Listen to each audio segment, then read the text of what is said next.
प्रतीक शिंदे एक नवीन reel star बनला. Dubai tour हा त्याच्या करिअरमधला सगळ्यात मोठा टर्निंग पॉइंट. लक्झरी हॉटेल, महागड्या गाड्या आणि कॉन्फिडंट रील्स. काही लोक भारावले, पण काही लोकांनी प्रश्न विचारले, इतका पैसा आला कुठून? इथूनच प्रतीक शिंदेचं हे नाव कॉन्ट्रोवर्सी सोबत जोडलं गेलं. पुढे प्रतीकने घेतली टोयोटा फॉर्च्युनर. ही फक्त त्याच्यासाठी एक गाडी नव्हती, ती प्रतीकसाठी मी काहीतरी केलंय याचा पुरावा होती.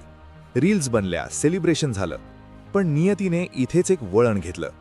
12 सप्टेंबर 2025, पुणे सोलापूर हायवे. भरधाव फॉर्च्युनर, समोर क्रेटा आणि पुढे एक वॅगनार. 1 सेकंद आणि 3 गाड्या अपघातात धडकल्या. सुदैवानं कोणीही गंभीर जखमी झालं नाही, पण सोशल मीडिया स्फोट झाला. ही घटना सोशल मीडियावर खूप व्हायरल झाली. मीम्स तयार झाले. रील्ससाठी स्पीड, लक्झरीचा फटका. यूट्यूबवर RJ सोहम, अनमोल कोळी यांचे रोस्ट व्हिडिओ झाले.